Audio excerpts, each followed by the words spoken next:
അങ്ങനെ ഒടുവിൽ PV അൻവർ MLA-യുടെ എല്ലാ ആരോപണങ്ങളെയും പൂർണ്ണമായി തള്ളിക്കളഞ്ഞിരിക്കുകയാണ് മുഖ്യമന്ത്രി പിണറായി വിജയൻ. ADGP MR അജിത് കുമാറിനെതിരെയും പൊളിറ്റിക്കൽ സെക്രട്ടറി P ശശിക്കെതിരെയും ഉയർത്തിയ ആരോപണമാണോ? അതേ ആരോപണങ്ങൾ തന്നെ. അൻവറിന് ഇടതുപക്ഷ പശ്ചാത്തലമില്ല, അയാൾ കോൺഗ്രസിൽ നിന്ന് വന്ന ആളാണ്. അൻവർ ഇതുപോലെ പരസ്യ പ്രതികരണം തുടർന്നാൽ താനും തുടരുമെന്നാണ് മുഖ്യമന്ത്രി ഭീഷണിപ്പെടുത്തിയിരിക്കുന്നത്. ഫോൺ ചോർത്തുന്നത് ഒരു പൊതുപ്രവർത്തകൻ എന്ന നിലയിൽ ചെയ്യാൻ പാടില്ലാത്തതാണെന്ന് മുഖ്യമന്ത്രി കുറ്റപ്പെടുത്തി. പിന്നെ എന്തായിരുന്നു ചെയ്യേണ്ടത്? പരാതി ഉണ്ടെങ്കിൽ പാർട്ടിയുടെയും മുഖ്യമന്ത്രിയുടെയും ശ്രദ്ധയിൽപ്പെടുത്തുകയായിരുന്നു ഇടതുപക്ഷ MLA എന്ന നിലയിൽ അൻവർ ചെയ്യേണ്ടിയിരുന്നത്.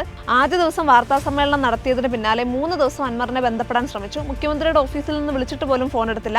3 ദിവസം മാധ്യമങ്ങളെ കണ്ട ശേഷമാണ് തന്നെ വന്ന് കണ്ടത്. 5 മിനിറ്റ് മാത്രമേ സംസാരിച്ചുള്ളൂ എന്നാണ് മുഖ്യമന്ത്രി പിണറായി വിജയൻ പറഞ്ഞത്. ഈ ആരോപണ വിധേയരെ കുറിച്ച് എന്താ പറയാനുള്ളത്? പൊളിറ്റിക്കൽ സെക്രട്ടറി P ശശിക്കെതിരായിട്ടുള്ള ആരോപണം അവജ്ഞയോടെ തള്ളിക്കളയുന്നതാണ് മുഖ്യമന്ത്രി പറഞ്ഞത്. P ശശിയുടേത് മാതൃകാപരമായ പ്രവർത്തനമാണെന്നും അദ്ദേഹം ഒരു തെറ്റും ചെയ്തിട്ടില്ലെന്നും മുഖ്യമന്ത്രി പറഞ്ഞു.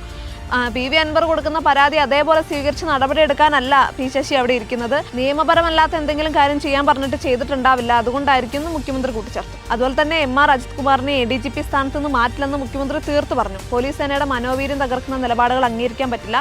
അജിത് കുമാറിനെതിരായിട്ടുള്ള അന്വേഷണ റിപ്പോർട്ട് വരട്ടെ, എന്നിട്ട് നടപടികൾ ആലോചിക്കാനാണ് മുഖ്യമന്ത്രി പറഞ്ഞത്.